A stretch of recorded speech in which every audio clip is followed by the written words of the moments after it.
Hello, everyone, and welcome to today's webinar. I hope everyone is doing well. I'm Eva Żarnowska, an application scientist at Bruker Fluorescent Microscopy business unit in Madison, Wisconsin. It is my great pleasure to introduce today's speaker, Dr. Adam Packer. Dr. Packer has over 15 years experience designing, building, and optimizing multiphoton microscopes to expand their capabilities. Dr. Packer's specific expertise are in optogenetics, calcium imaging, multi-cell targeted photosimulation, digital holography, and software development. He studied neuroscience and biomedical engineering at MIT before completing a PhD at Columbia University with Dr. Rafa Yusti. As a Marie Curie Fellow at University College London in Dr. Michael Heuser lab, Adam developed a new approach using two-photon imaging and optogenetics to both read out and manipulate neural circuit activity in vivo. Adam has strong interest in technology dissemination and accessibility, with a track record of combining experimental, computational, and theoretical approaches to design experiments and analyze data to understand structure and function in neural circuits. His research group is based at the University of Oxford and uses all-optical interrogation techniques he has helped pioneer to investigate neural coding principles in behaving animals. Before I hand the microphone over to Dr. Packer, I have a few housekeeping items to cover. We would love to hear from you during presentation. If you have a question for our speaker, please feel free to send it through question tab. We will be answering questions at the end of the session. However, if you have a burning question that cannot wait, please feel free to use raise hand option, also available in player, and Adam will address it immediately. We are recording this webinar and it will be available on demand on Bruker website. And the last thing, I would like to encourage you to share this webinar on your social networks. Please do not forget to add hashtag BrukerNano to your post. So let's start then. The title of today's presentation is All-Optical Interrogation of Neural Circuits. Hope you will find the talk insightful and helpful in your research. Adam, over to you. All right, thank you for that kind introduction, and thanks everyone for tuning in. As Eva mentioned, please do feel free to raise your hand and interrupt the webinar if there's any burning questions you have. As she said, I'm happy to try and take them on the fly if we can. Otherwise, I'm going to get rolling here by turning my webcam off, which I think will allow us to focus on the science, which would be nice here. And yeah, we'll get going. Okay. So first, just a quick outline of what I'm going to talk about today. First, I'll tell you about all-optical interrogation, and then some of our efforts for dissemination and optimization of the technology.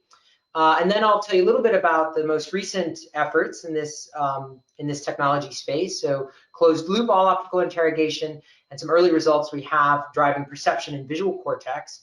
And finally, I might, if I have time, we'll see how it goes, mention a little bit about the claustrum, which is a brain area that I'm particularly interested in. And we've been using Bruker microscopes to interrogate. So first and foremost, I wanted to acknowledge all the people that have been a part of the various projects I'm going to talk about today. So on the top row are 4 amazingly talented PhD students I had the pleasure of working with in the Heuser lab, Lloyd, Henry, Ollie, and Zoe. And you're going to see their names on a few slides as I go through the talk today. And the 6 people on the bottom are the people in my lab at the moment, a postdoc and several PhD students, a research assistant, and some of their names are going to come up on the slides as well that you'll see. So I just wanted to point them out to you in case you may recognize the names and or run across them at a conference or something like that someday. And also to acknowledge all of their great work on these projects.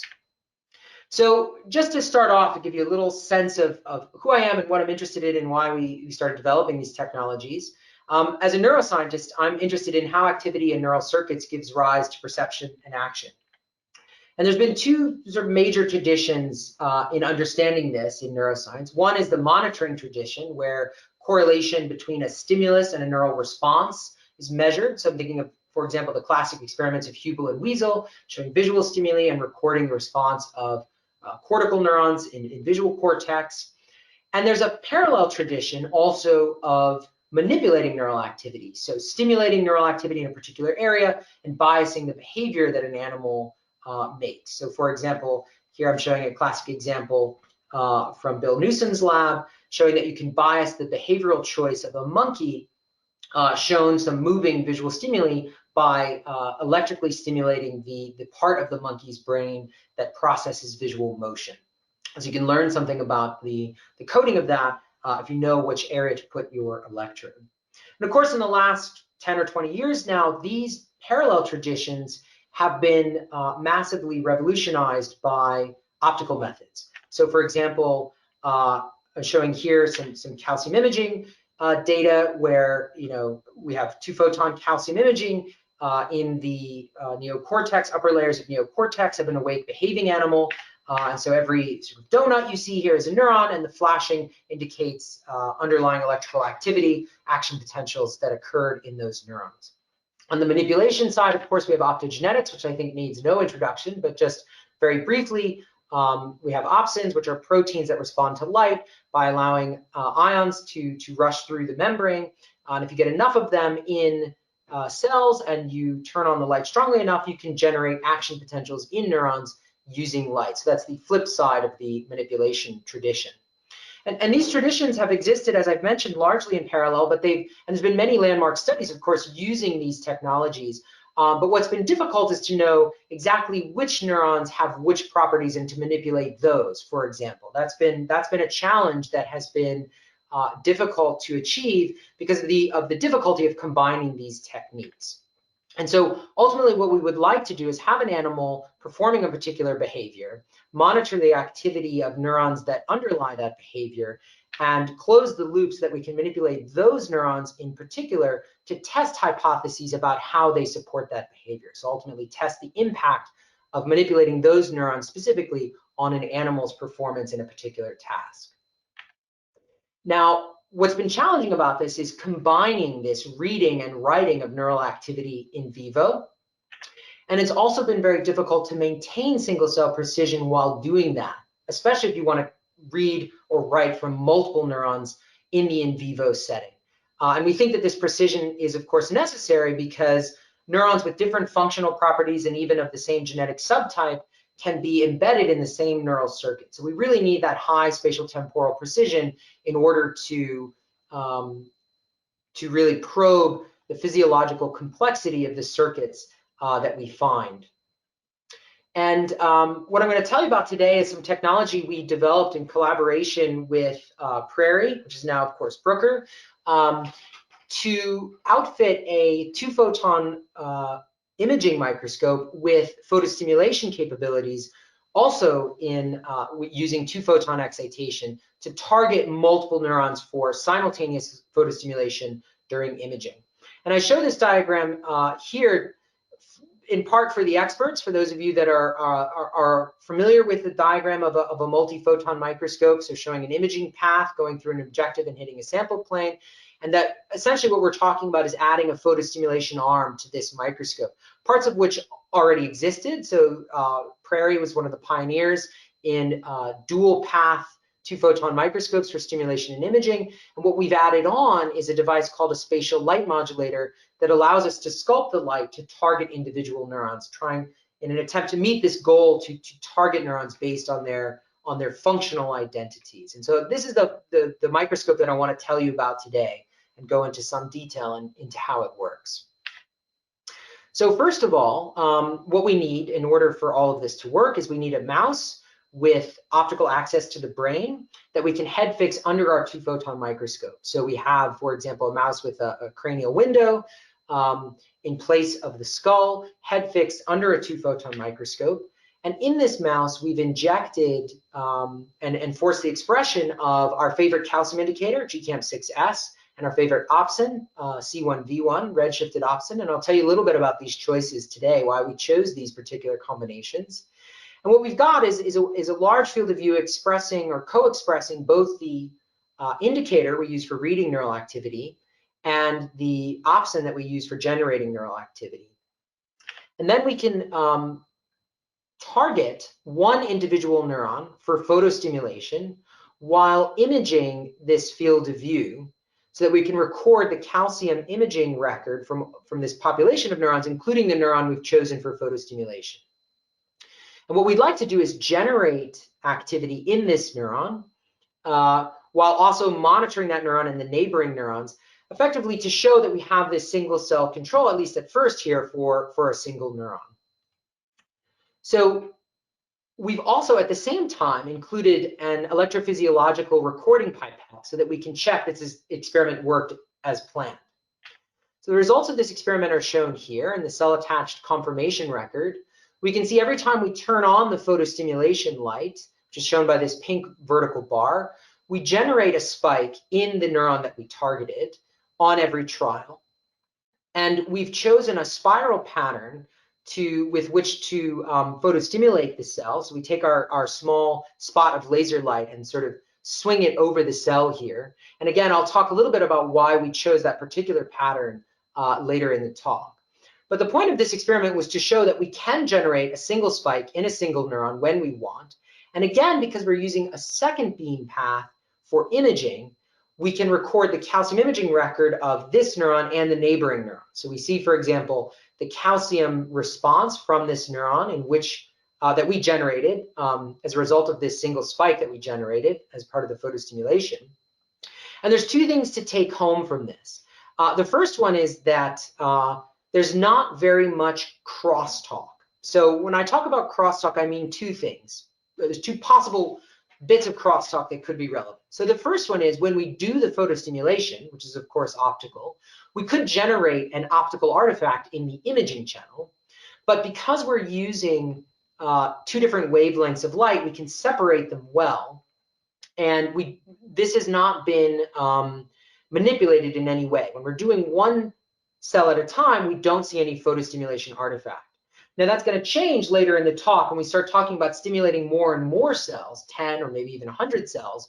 We can generate an optical artifact, and I'll talk about what that is when I get there. But for the moment, we don't have any optical artifact caused by the photostimulation laser invading the imaging channel.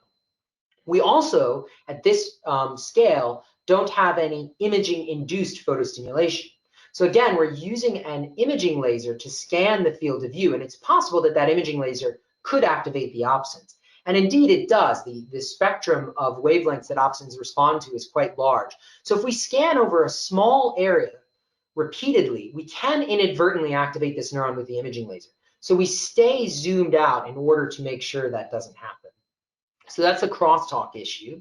The other take-home message of this slide, besides of course the fact that it works, that we can get one spike in one neuron that we target, is the resolution. So for example, you see that we did not generate any calcium activity in neurons 2 or 3 nearby, but it's also worth mentioning that we've done this resolution test also at the level of spiking. So we see if we march this photostimulation pattern off of neuron 1, when we're about one cell body away in the lateral dimension, the spiking in this neuron drops off dramatically. So we have that sort of single spike, single cell resolution that we'd like in order to have control over the circuit at the level of detail we think is relevant. So that's one spike in, one spike out in one neuron, right? We've generated one spike, we can image one spike in one neuron. But of course, the brain doesn't work one neuron at a time, so we need a way of scaling this up. How can we photostimulate more than one neuron at a time? And so for that, we turn to this device I mentioned earlier called a spatial light modulator. You can think of it as a programmable beam splitter. It's just something that allows us to sculpt the light to make multiple spots of light under our objective. If there's any physicists in the audience, you could think of this as a programmable two-dimensional diffraction grating. That's actually how it works. And I don't want to go into all the details at the moment because I'd like to focus on the biology. But basically what this device allows us to do is generate interesting optical patterns on the sample simultaneously. So what I'm showing you here are images of interesting patterns of our favorite neuroscientist or favorite neuron or favorite symbol that we can generate in fluorescent samples and then image with a camera. So it's crucial to just mention that all of these spots of light have been generated simultaneously. And that's the beauty of this device, is that it allows us to sculpt the light on the sample in order to target more than one neuron at a time. That's ultimately our goal here. So I just want to walk you through how this method really works, what the different parts of the scope do at different times.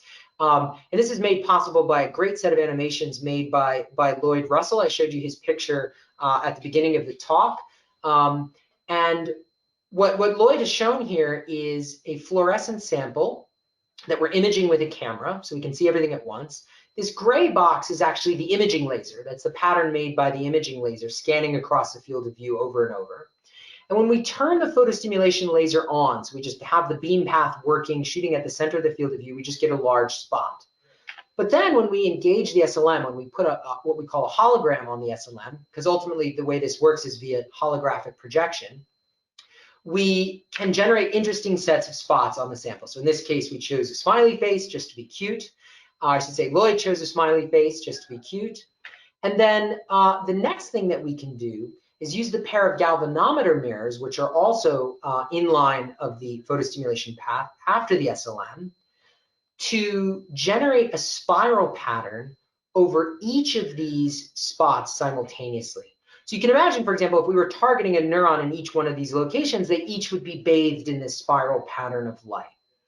And so this is how we're going to photostimulate multiple neurons at locations that we choose in the tissue. So just an example of that, and an example of how this works is shown here. So what we've again got is an animal with chronic optical window installed. So we've got optical access to the brain. It's head fixed under our two-photon microscope objective. We've got neurons labeled with GCAMP6S and C1V1 for reading and writing neural activity. And we've selected 10 of them for simultaneous photostimulation. And the calcium imaging record from those neurons is shown here. You can see in every neuron on every trial shown by the pink vertical bars, magenta vertical bars. Every time we photostimulate, there's a calcium imaging transient showing that we've generated electrical activity in each of those neurons on every trial. So it's very reliable and it's very precise. And ultimately, we generated this technology. We were interested in having this technology in order, as I mentioned at the beginning of the webinar, to understand how populations of neurons and how neural activity gives rise to behavior. So one thing we wanted to understand is how many spikes and how many neurons give rise to a percept. It's obviously it's a major question. It's one that I imagine might take most of my life to answer. But one thing that we'd like to do is be able to photoactivate a given set of neurons based on their functional responses. And a proof of principle experiment showing how that could work is here on the right. What we did was we flicked an animal's whiskers in one of two dimensions, either vertically or horizontally, and we found neurons that responded to that sensory stimulation, here shown by the squares, and we found other neurons that responded to the other sensory stimulation, shown by the triangles. Of course, there's some neurons that respond to both. We've also got neurons that respond to neither. They don't have any particular strong responses. And then we photostimulated, for example, all of these neurons that appear to code for this stimulus, all of these square neurons, we photostimulated them as a group. And what we'd like to know is, did the animal perceive that as if the physical stimulation had been present, even though it was a surrogate or fictive optical stimulation? And I can tell you that we're not sure for these particular animals. There's experiments ongoing in the lab to make this possible. It became very clear after we did this that even 5 neurons probably won't be enough to change the behavior of the animal. And some of you might be wondering, how can you ask the mouse if it felt one or the other? Well, what we can do is train the animals to report what they felt by looking at a water spout. Again, something that I'll mention again, and we'll come back to later in the talk. But we can train the animals to report what they felt. And so ultimately, what we're looking for is the possibility that they would lick as if at a particular water spout, as if they felt the stimulation, even though we did the photostimulation instead of the sensory stimulation. But again, the number one thing we immediately realized is that we're going to need more than 5 neurons. And so we immediately looked around to figure out how we could ramp up the number of neurons and how we could do that safely. And so this brings me to, well, first, actually, let me show you what the results of this kind of experiment look like. So this is just raw data, and I hope this comes through well in the webinar setting. But this is some experiments I did with Lloyd and Henry, where we photoactivated groups of neurons across the field of view. And what you're going to see, of course, here is not raw data. It's been highly massaged to be beautiful, but most importantly, it's been we've done a DF over F correction, so you can see the changes in fluorescence triggered on the photostimulation. So you can really focus on what neural activity we have injected into the circuit. So just play that video now. What you can see is, oh, sorry, this is a different video. So this is a video where we activate lots of different neurons in a sequence, just to show this sort of popcorn-like activity. This is the wave video, where we have a wave of activation, just to show that we can generate spatial temporally complex patterns of photoactivation in neural tissues. This was all taken in vivo. And so we could do this by multiplexing multiple groups of neurons. We stimulate about 10 or 20 neurons at a time, and then we can photostimulate multiple sets of neurons in a sequence. And so here's some data from my own lab, just showing this a little bit slowed down, actually purposely slowed down, so you can see what this looks like. This is where you stimulate different sets of neurons across the field of view at different times. And this was created by Rob Lees, a postdoc in my lab. So this is just photostimulating different groups of neurons that we've selected at different positions in the tissue, where again, the brightness of a neuron is a readout of its change in fluorescence, which is an indirect readout of the spiking or neural activity in those neurons. Okay, so I was just about to tell you, how could we activate more neurons? Because so far we've been limited by about 10 or 20 neurons as a group. And what we'd like to do is activate more at once in order to optimize the method and ultimately get towards driving perception. So in the next bit of the talk, I'm going to tell you about our efforts, not only to optimize the method, but also at the same time to disseminate it. Because we realized actually very quickly on that a lot of people were going to want to try this technology. And the way we initially built it in the lab, which I'm going to show to you, was very custom. It was our own sort of Lego machine, effectively, that worked, but only in our hands. And we wanted to get it into the hands of other people. And so we turned to Bruker and actually other companies as well. But I'll tell you about the Bruker story here. So this is the original system that I built in the Heuser lab at UCL. And this was on a Prairie Ultima, which is now a Bruker microscope. And what you can see is that we basically bolted the SLM onto the back of the microscope shown here, and we used our own Thor Labs sort of optomechanics parts. For those of you that aren't familiar with Thor Labs, it's basically optical Lego. You can put together whatever you like, whatever path you would like. And Bruker was actually really great with us. They helped us drill holes in the side of the microscope and gave us a few parts that would enable us to do our own customization of this external light path. So this was the original implementation. And then the paper came out, and we were all really excited to sort of get this into the hands of lots of people, as I mentioned. And so we teamed up with Bruker and talked to them a lot about ways they could implement this in a commercialized way, a disseminatable way on their microscopes. I know they were also talking with many others at the time, including my good friend Darcy Paterka at Columbia and Jim Marshall out at Carl Weiseroth's lab. And talking to a lot of us, they came up with this really nice design. And this was the prototype. I think one of the first prototypes that was working at the factory I saw. And then you fast forward a few more years, and we've got these beautiful microscopes in my lab now. It's called the 2P Plus is the new name of the microscope that now incorporates this, what they're calling NeuralLight 3D, which is basically an SLM on the photostimulation path to enable this multi-cell targeted optogenetics. So there's two of these microscopes in my lab right now. And actually, I should have put the data credit on here. This picture was taken by Rob. I think he was having a day where he was really excited by how beautiful the new microscope we had just built was, actually, shortly after it came to the lab.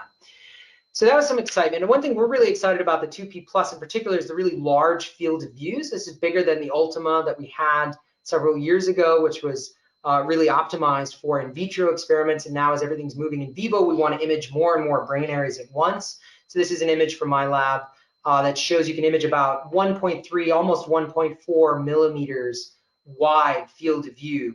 And this is showing transgenic GCAMP expression, again, in the upper layers of neocortex of a mouse that was under the microscope.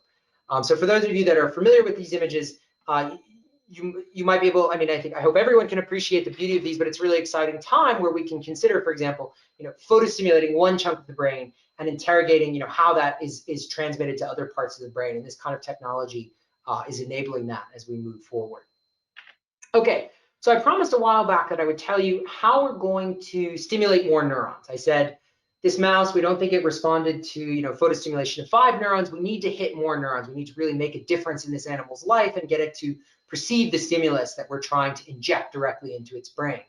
And so effectively, the easiest way to do that is to just buy a more powerful laser. That's the one big, most simple thing you can do, because ultimately we're splitting the laser power among many neurons. So, for example, we had a spectrophysics femtotrain in the lab. We could stimulate 50 cells. We had an amplitude satsuma in the lab. We could stimulate 100 cells. There's lots of different ways of doing this. They all boil down to buying a more powerful laser. But the devil's in the details. What do we actually mean by more powerful? Well, what we care about for two-photon excitation is peak power. That's really what matters most. And the peak power is the average power divided by the pulse width times the rep rate. So obviously there's a few different ways of getting higher peak power. You can increase the average power, but then you might run into heating problems. You can reduce the pulse width, but then you will have a higher spectral bandwidth in your laser, which can result in aberrations throughout the optical train. You can also reduce the rep rate, and that seems to be the favored approach. And the reason why is because the reasonably priced laser sources exist. They actually come from the world of machining, which is something we're going to talk about in a minute. We need to make sure when we increase the power that we don't cause any photo damage, which is, yes, something I'll talk about. And also, we can afford to reduce the rep rate, because even with with the normal sort of two-photon lasers that most people are using for imaging that have a rep rate of 80 megahertz, you still have very, very many pulses per pixel, or effectively per small chunk of tissue that you photostimulate, even when you're doing a relatively fast spiral pattern. So we can afford to reduce the rep rate and have fewer pulses per pixel and still sort of saturate the opsins that we're trying to photostimulate.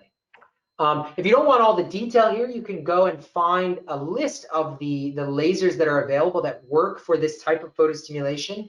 I have a sort of shared, crowdsourced list of lasers.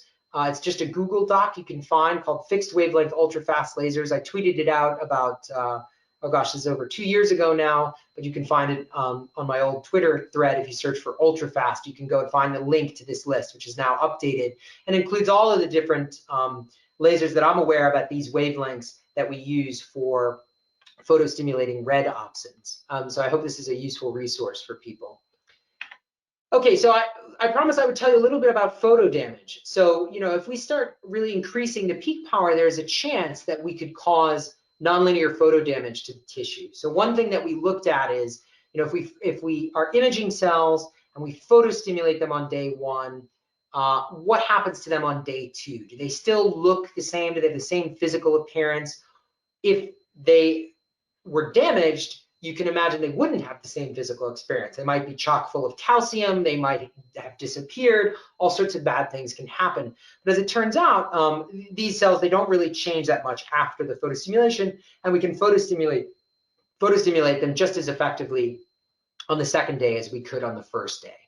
I wasn't completely, this was some great work done by Zoe, and this is in her paper on closed loop all-optical interrogation. It's a supplemental figure of that paper. She did a great job with this, just showing that the conditions that we use, the parameters that we use, things are safe. I wanted to know what was the maximum we could use, how far could we go? And so I did a prep where basically we just turned the laser power higher and higher until we did blow up the cells effectively, until we caused damage to them by increasing the baseline fluorescence. And that occurs at around 18 milliwatts, where we start to see this increase in fluorescence for different cells. And this is specific to these parameters that we used.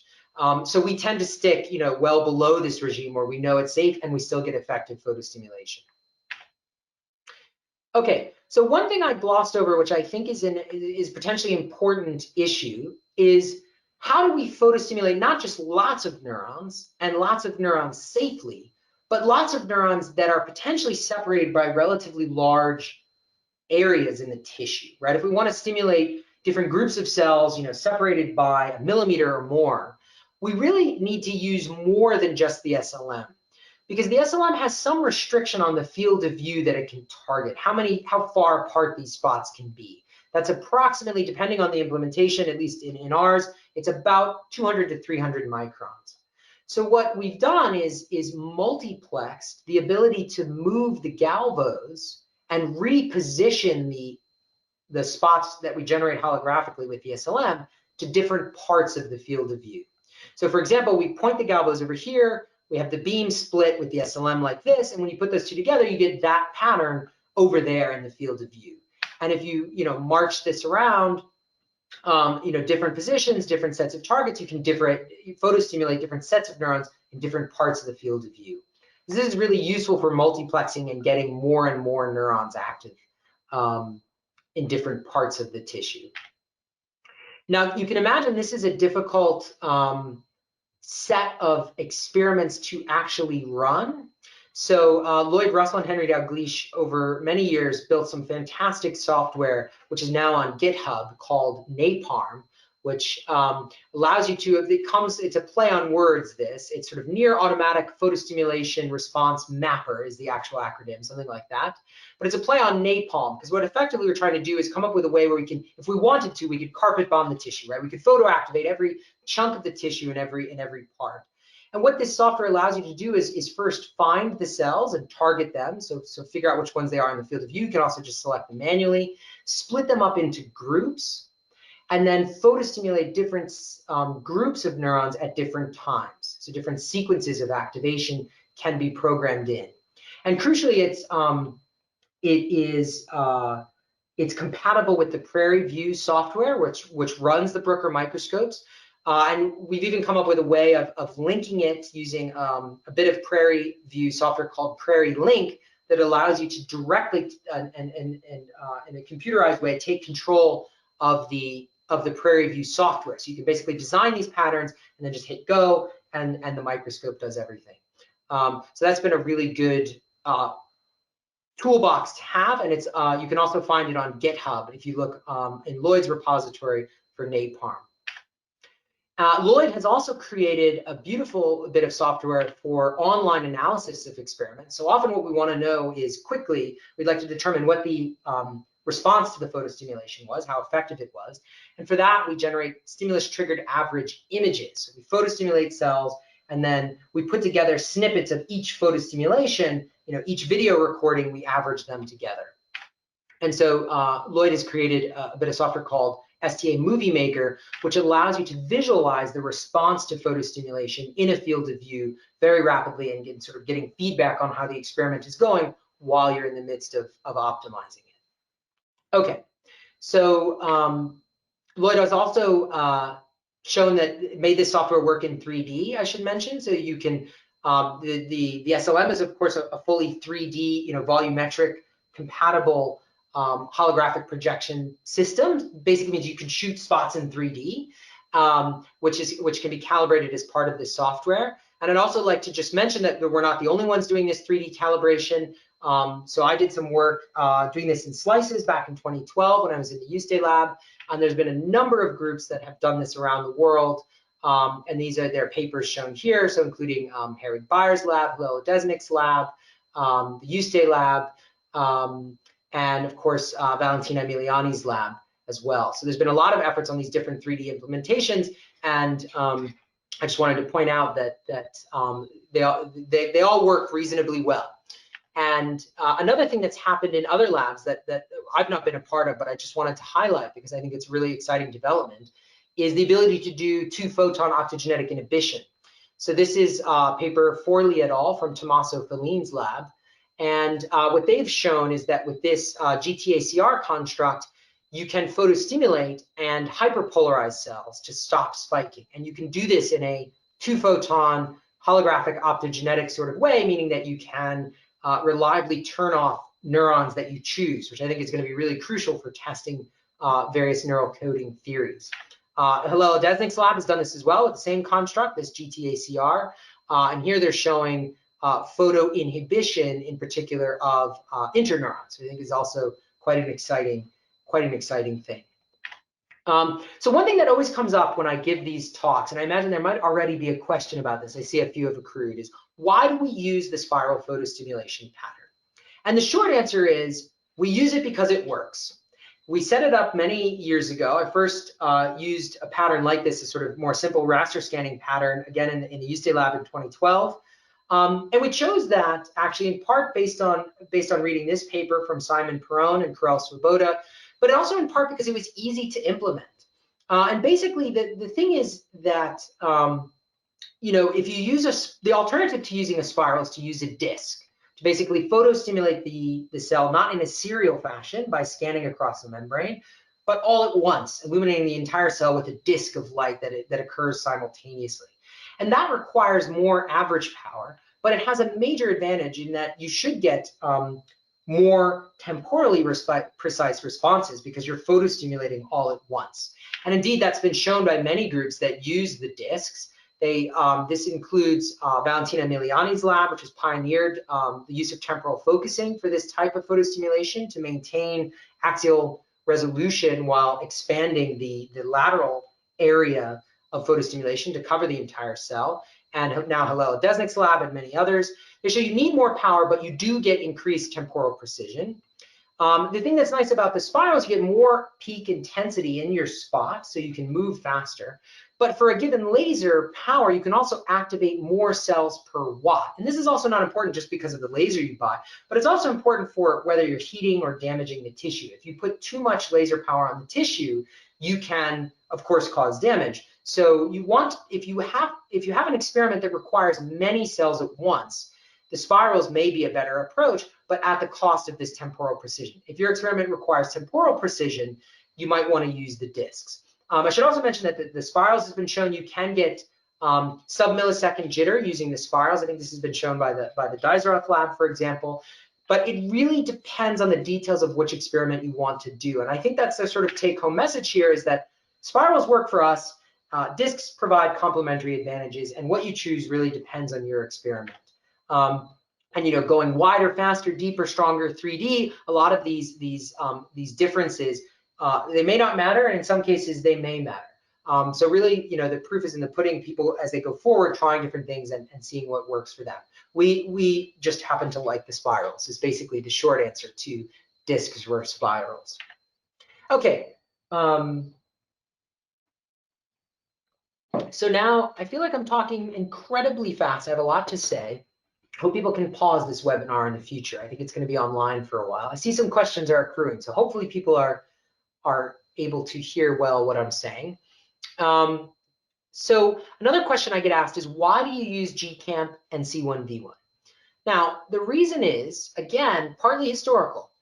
At the time we were developing this technique, GCamp 6S was by far and away the best calcium indicator that was going to be in widespread use. And we had a lot of experience with C1V1 as an optogenetic actuator, and they could be combined. So if you look at the spectrum of C1V1, which in fact we don't know where it turns, but it can be stimulated effectively at high wavelengths, different from the 920 nanometer light, which is what everyone uses for imaging GCamp. So it was a natural combination to use.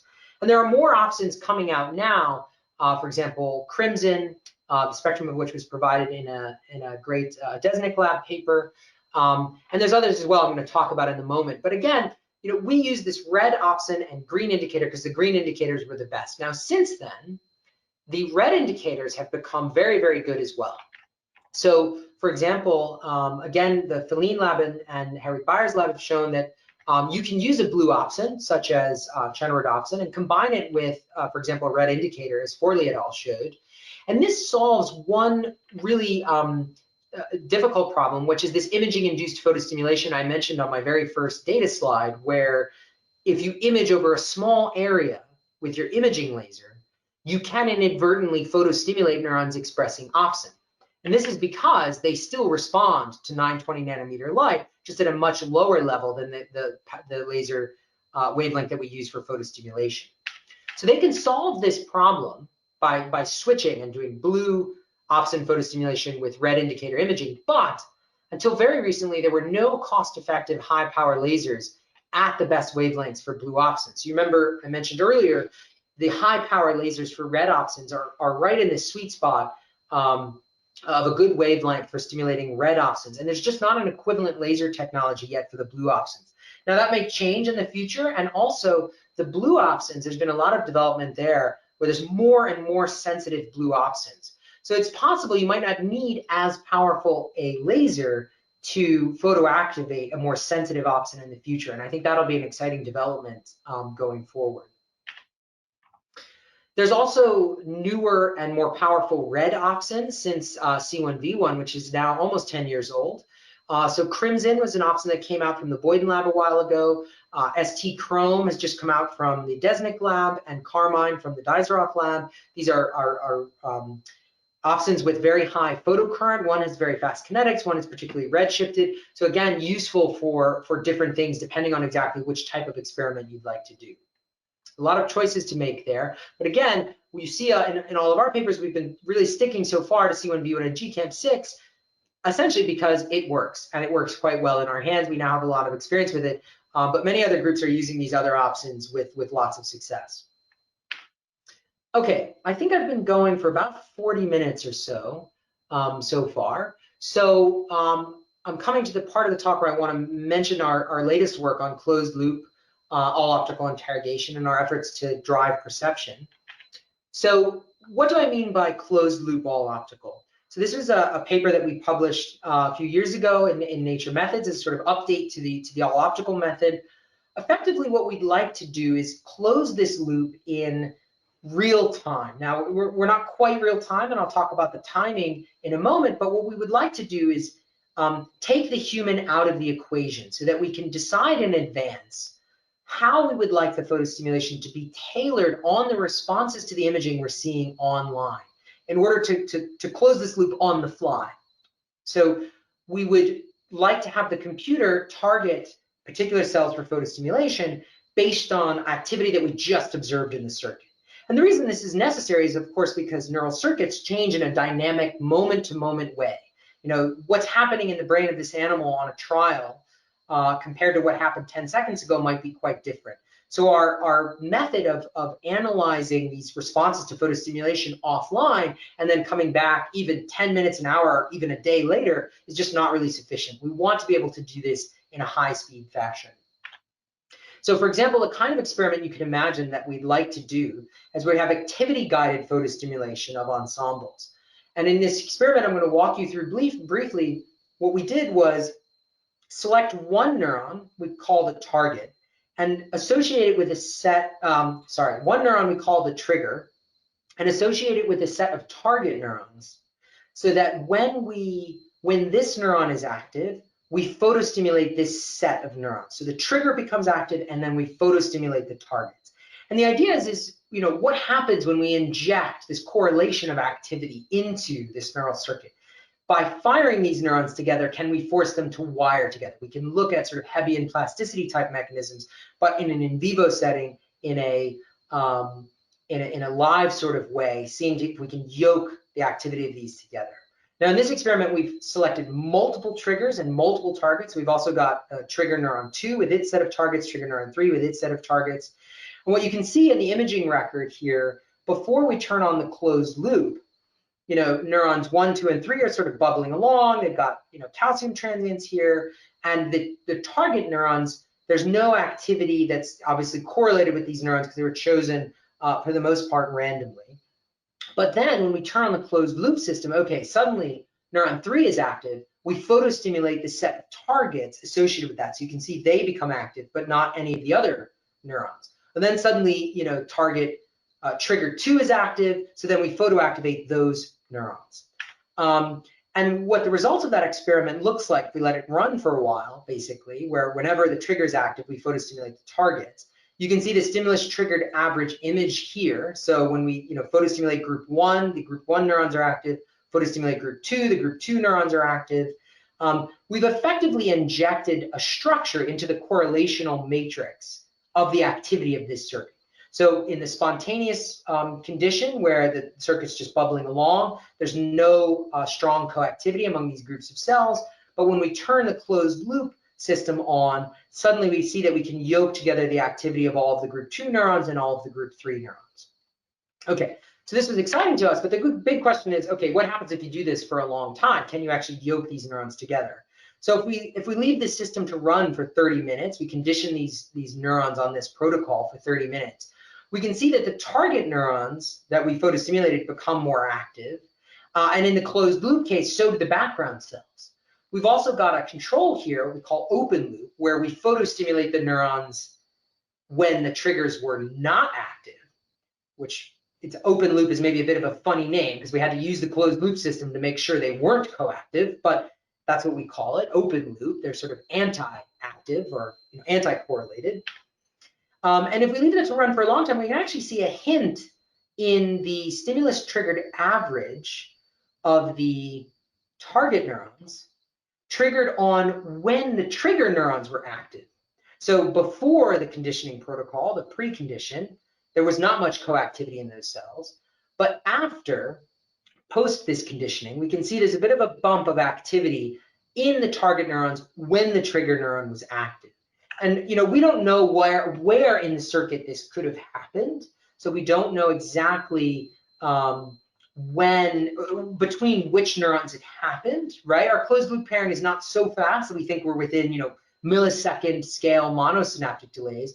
So it's possible that it could be, other neurons in the circuit that project to both the trigger and targets. Or it could be there's a man in the middle neuron that relays from trigger to targets. Any of the site of these orange, synapses or neurons could be the site at which this plasticity occurs. And future experiments using this technology could probe, how that actually happens in the circuit, which neurons are really changed. Okay, and now as I come to sort of near the end of my talk here, I want to talk to you about some really exciting work we've gotten around now to finally driving perception in an animal. And this is the magnum opus of Lloyd Russell, who I had the pleasure of co-supervising in the Heuser lab when I was there. We're still trying to, of course, to get this paper out. You can find it on bioRxiv in its present state. And Lloyd has done a heroic set of experiments. That's why it's taken a long time. He's done them really well. And I say heroic because he's done a number of different things. First of all, he's trained an animal to lick at a lick spout when it detects a visual stimulus. And in that same animal that's doing this visual detection behavior, he's recorded the imaging responses of visual cortical neurons to visual stimuli. So he can find neurons that are tuned, for example, to give an orientation of those stimuli. He's also doing this simultaneous all-optical interrogation, right? He's doing photostimulation of sets of neurons. So he can photostimulate different sets of neurons. He's selected different clusters of neurons for simultaneous photostimulation. And in this animal in which he's done imaging and photostimulation and behavior, he has put it all together and photostimulated groups of neurons that are tuned to the same stimulus. So using the sort of spatial selectivity of the method, he's photostimulated sets of neurons that respond to, for example, the visual stimulus that is on the screen that the animal's trying to detect. And now the hope here is that when he photostimulates these neurons, it will improve the animal's performance on the task. That by adding information into the circuit, generating more spikes in those neurons, it'll be easier for the animal to detect that stimulus. And in fact, he's often using low contrast stimuli, so it's a little difficult for the animal to do the task. And he's hoping by tweaking up the circuit a bit, by adding a few more spikes into visual cortex, he can sort of push the animal into seeing that stimulus. And the question here is, do we understand the neural code well enough to inject the right spikes into the right neurons to bias the animal's performance? And I'm sorry to sort of set this up here in such a strong way, but the first thing he saw was that on average, it doesn't work. If you photostimulate the cells, you don't see a big change in the behavior, just if you average everything together. But then if you looked more closely, and what he saw is that even though the average effect of adding the photostimulation, which is shown on the vertical axis here, the average effect is, it averages out. There's not a big effect of photostimulation by itself. However, if you look at the photostimulations that were done when the animal was already performing well on the task, So it was licking with a high probability to the low contrast stimulation. What you can see is he actually made the performance of the animal worse. It's licking when he did the visual stimulus plus photostimulation of co-tuned cells goes down. But if the animal was performing poorly, he can actually boost the behavior of the animal. And so that's what, of course, the title of the preprint is that the influence of visual cortex on this task depends on the behavioral state of the animal, depends on how well the animal is performing the task. If it's already doing really well, all you can do is confuse it. But if it's doing poorly, you can actually help it along. And of course, Lloyd has done a zillion sort of shuffles and bootstraps to confirm that these aren't just sort of floor and ceiling effects as you would expect. For example, if the performance were saturated at 1, the animal could only get worse. But that's not true. It's not quite saturated the behavior at either end, so it's not just a floor or ceiling effect, which is one of the things we were worried about initially. Okay, in the last maybe 5 minutes that I have here, so I have time for questions, I'd like to tell you a little bit about a brain area that's really interesting to me called the Claustrum, because this webinar is for Bruker, and it's something that we're doing with their scopes that I just to point out that these scopes are not just useful for this sort of exciting photostimulation technology we've developed, but they're also great scopes for just sort of generic two-photon imaging. And I'm going to tell you a little bit about this part of the brain called the Claustrum, and I think not a lot of people necessarily know where this is. I'll just point it out in a mouse brain here. It's nestled beneath the neocortex, just medial to the striatum. It's a bilateral structure, long and skinny and very difficult to get to. And we're interested in this area because it's widely connected to almost every area of neocortex to differing amounts. And so here you can see from the Allen Brain Atlas just the connectivity of the claustrum to all the places that they've checked, and it's generally quite bidirectional as well, both to and from the claustrum. Because of that, it's been the subject of a major review by Francis Crick and Christoph Koch, saying that this area could have something to do with the neural circuitry that integrates information from multiple modalities, perhaps to subserve conscious percept. So you can see why it's something that might be interesting to me as someone who's curious about how neural activity gives rise to perception and action. Now, because it's difficult to get to, we took an approach where we label axons of claustrum neurons using a retrograde, a retrocree plus flexed GCamp approach. We label claustrum neurons. We find their axons somewhere they're easy to image. So dorsal neocortex in one of the areas that claustrum projects a lot to, like anterior cingulate. And we image them there with an optical window. And this was done by a graduate student in my lab, David Oliver. And you can see the results of that calcium imaging here, which we're really excited about. So each one of these sort of flashing strips or strings is a claustrum axon that we've labeled with GCamp. And we're looking at the neural activity in those axons, actually in this case when we presented a sound stimulus to the animal. And this is just some exciting preliminary data that we got with our first Bruker 2P+. Okay, so I'm going to wrap up here and take questions. I just want to mention that my lab has been open for about 2 years now. We're hiring PhD students and postdocs. We've got a great set of funding sources. You can find out more about the lab at packerlab.org. Shoot me an email. I'm on Twitter. I'll just leave you with some of the beautiful optical experiments that we've been doing in my lab in case it strikes your fancy and you want to come join us. You have an idea of something you'd like to do with this technology, please do reach out. And yeah, I'd like to finish with acknowledgements. I showed you pictures of most of these people as we went through and cited them as we went along. A major shout out to Michael Heuser, in whose lab I developed this technology. He was a great mentor while I was at UCL, and everyone in my lab. And thanks to our funding sources, and thanks for your attention. I hope that Ava is still here, and I hear her. I'll put my webcam back on. I did enjoy your talk. How could I leave? We've got tons of questions. Thank you for this wonderful talk with so much practical information. I'm pretty sure everyone, we had many people stayed with you from, since the beginning. So I will be very happy to read questions for you. Yeah, I see them here in the thing. So someone asked, is photoactivation somehow different than physiological activation of the neuron? I mean, first and foremost, the answer is definitely yes, right? We're putting opsins in the membrane that are not normally there, and we're generally activating by targeting the soma, whereas normally a neuron would receive a bevy of inputs on its dendritic tree that would be integrated, and you would have action potential generation, for example, in the axon initial segment. So it is different, but I think ultimately once you get the action potential, it's the same in the sense that that action potential will be propagated throughout the axon to all of the neurons that neuron projects to. So I do think it's different, and if you're interested in studying, for example, dendritic integration onto neurons, this might not be the way you would want to activate them. But if you're interested in neural coding questions, how do spikes in neurons occurring at certain times among different groups of neurons interact and ultimately generate behavior, then I'm not so worried about the fact that it is different from the physiological activation. But it is true that it's different. Someone asked, do these devices work like microscopes? I'm just going to say yes and refer you to the part of the talk or the microscope diagram. Below 80 milliwatts per cell is safe. Is that right? Okay, so this is about the power. So it really depends. The answer to that question really depends on the rep rate. So and the pulse width.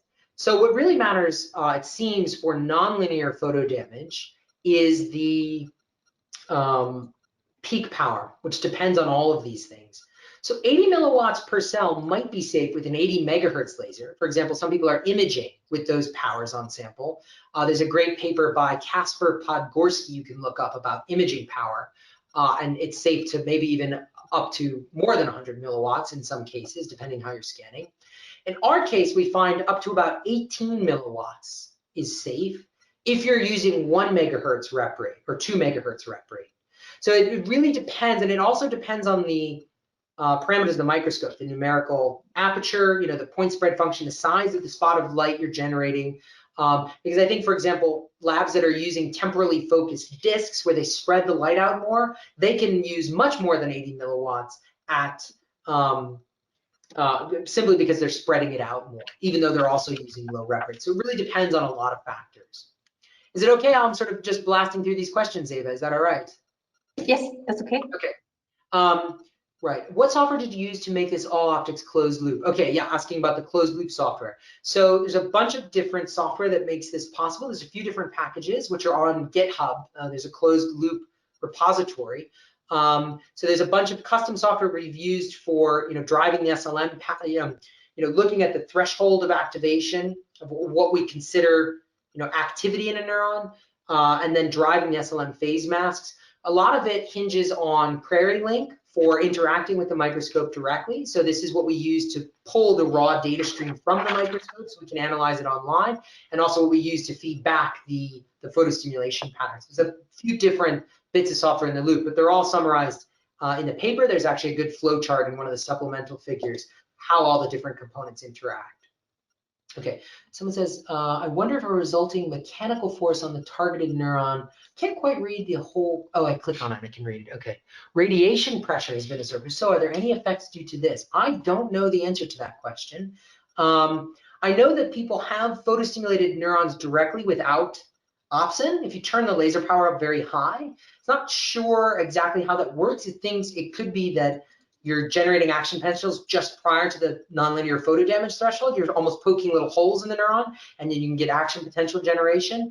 I don't believe it's thought to be mechanical force, as the forces used, for example, in optical steering, I think are probably too small to have a major mechanical impact on the cell, but I could be wrong about that. Be interesting to look into. Can you share the GitHub link to Lloyd Russell's page? Yes. Ava, can we put that on the webinar later? Yes, absolutely. Okay.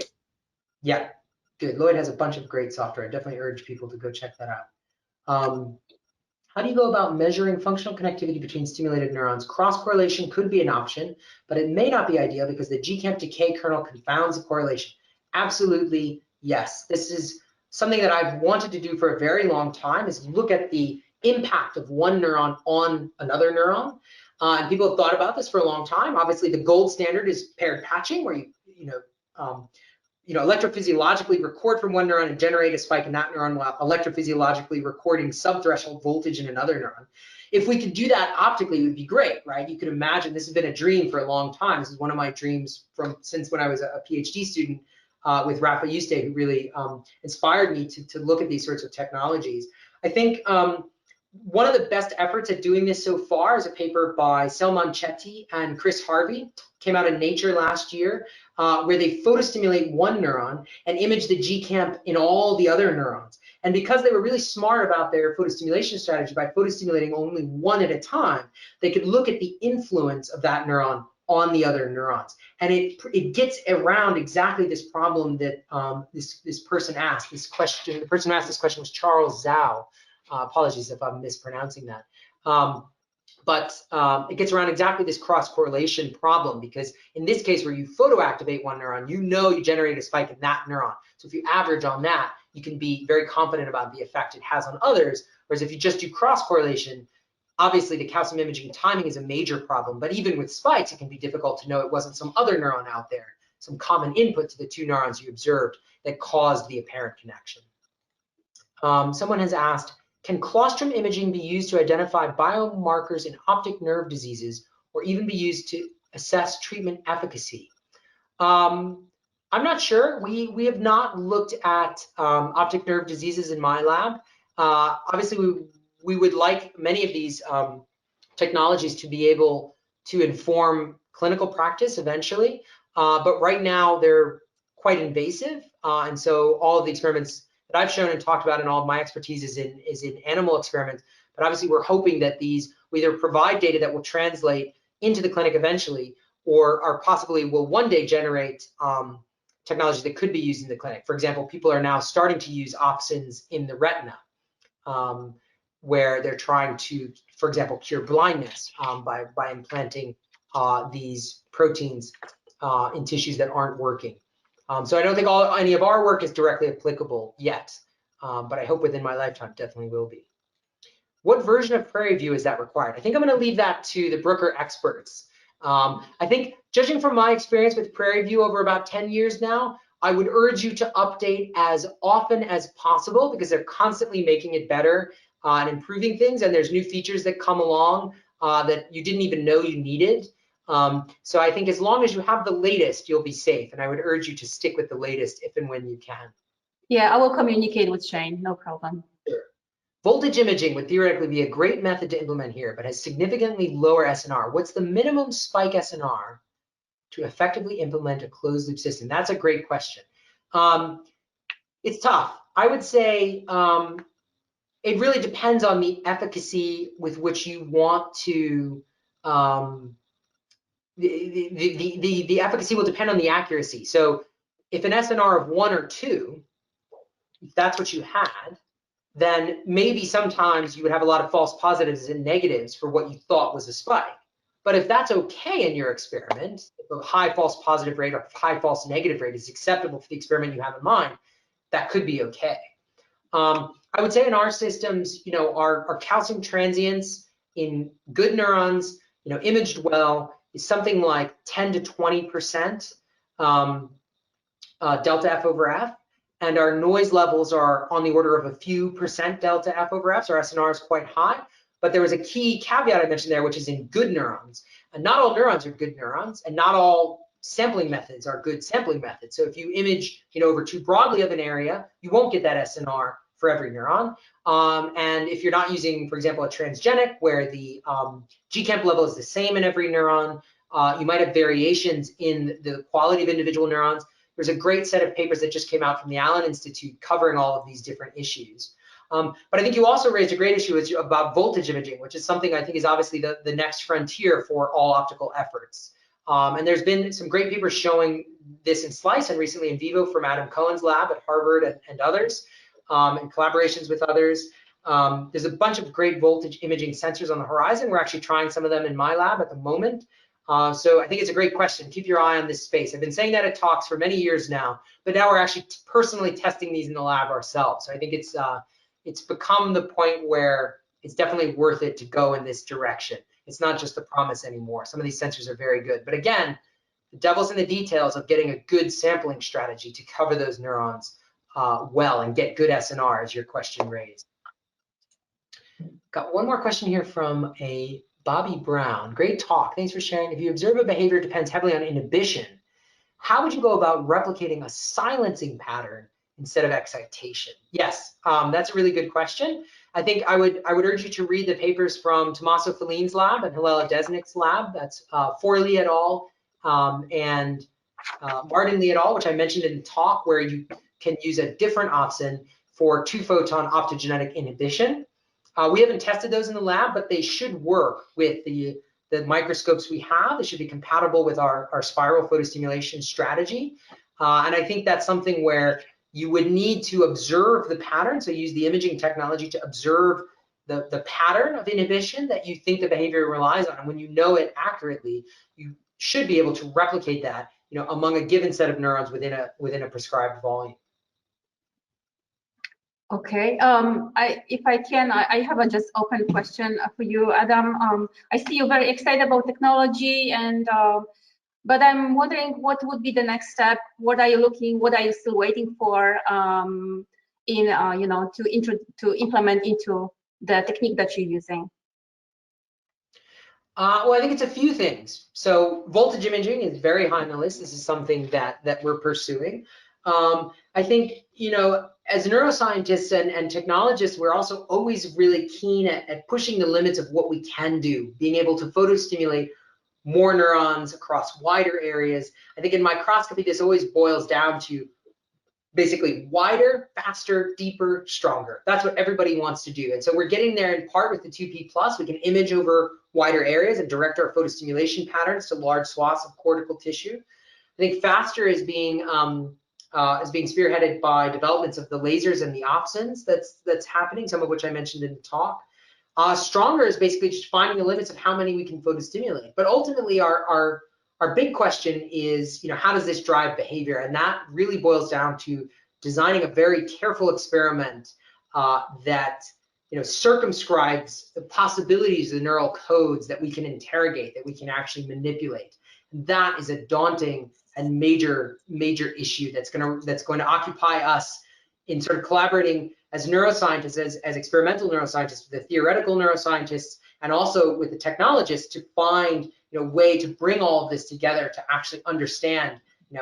My lifelong dream would be to understand how many spikes and how many neurons codes a percept, entirely, right, in all different situations. And it's a huge question. I think there's a lot to do. And just one more very quick, what's the discovery that you've made you feel the most proud of? That's a good question. So I think discovery, the way you've asked that question, discovery means you can't really just say technology, right? Because technology is about building. It's not necessarily about discovering. And I think this is actually one of the key insights. I believe it's Sidney Brenner said something like, what's the way science proceeds.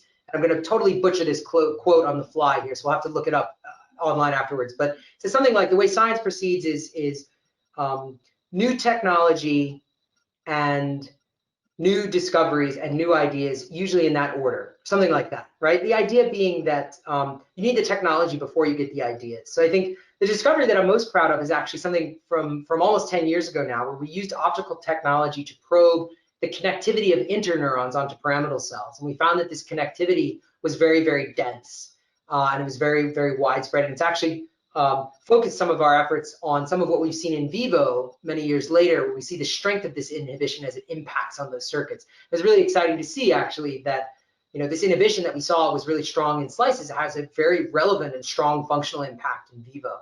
So that was really nice for me. And I'm hoping as the years go on and as the papers come out with the all-optical technology that we developed, that we see similar sorts of exciting things that really tell us something about how the circuits are constructed and how they work. Thank you so much again, and thank you everyone who stayed with us till the end. I would like to invite people to our next webinars. Thank you again, Adam, and I think I will wish everyone a good day. Thank you. Thank you, and good night to you, Adam. Yes. Cheers.